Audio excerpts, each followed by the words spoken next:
so strong for Christ that it identifies me. All right. And I thought about this. And God, you got to work with me. You got to understand where I'm coming from. God is breaking me out of some stuff. I hope he's doing the same for you. I'm praying that he's doing the same for you. But listen to what God is sharing with me. I'm just sharing you what God is telling me.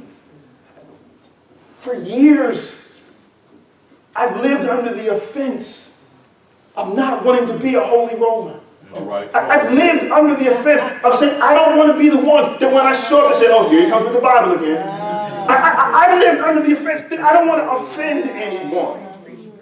I don't want to hurt anyone's feelings. I don't want to bother them with this word of God again. So let me just do what they do. Let me talk like they talk. Let me act like they talk. Let me just try to fit in. No. God says, be holy. That's right. Because I am holy. Amen. Be conformed to my holiness. Yes. Don't be conformed to the things of this world. That's right. He says, you've been doing that, Lee. But you know what you haven't been doing? When you do that, you're not loving people. God has changed my mind. I love people so much now. I love each of you so much now that my time belongs to you.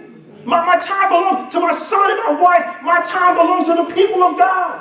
And I'm just saying this morning that if more of us would fall into this attitude, this mind of Christ, and understand that it's not belonging to us, but we give ourselves to him, we turn our minds over to him. How much love can we display? How much joy we had yesterday in the rain. I wasn't worried about my new shoes getting wet. I didn't worry about my clothes. I didn't worry about anything. I didn't worry about my cell phone. All I wanted to do was share the love of Christ. Yes, I am a holy roller for Jesus Christ. Guilty as charged. Okay. I don't know. I don't want to offend anybody.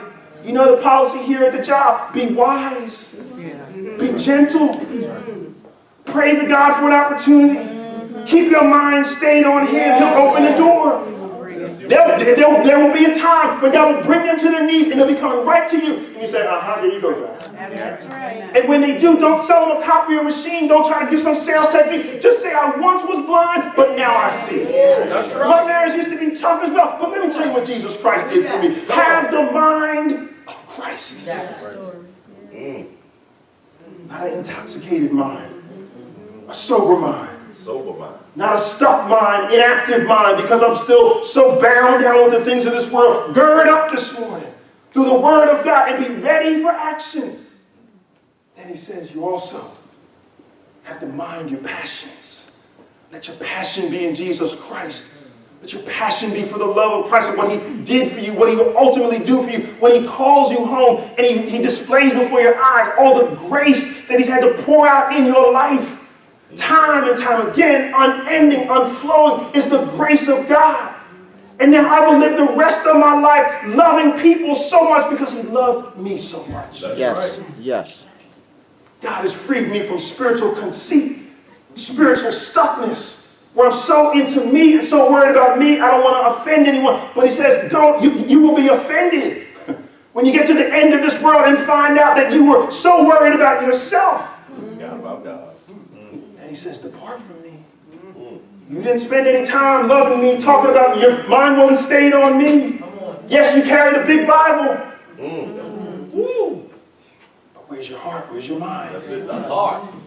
Don't be conformed to the passions of your former life. You've been brought out of that life. That's who you used to be. I don't care what your old friends from high school talk about on Facebook. I don't care what things they call back to your memory. I don't care what people say, yeah, you used to be the guy. Yes, I used to be. That was my former ignorance. But now that I know the Jesus Christ who died for me on the cross, now that I know that not only do I know him, but he knows me.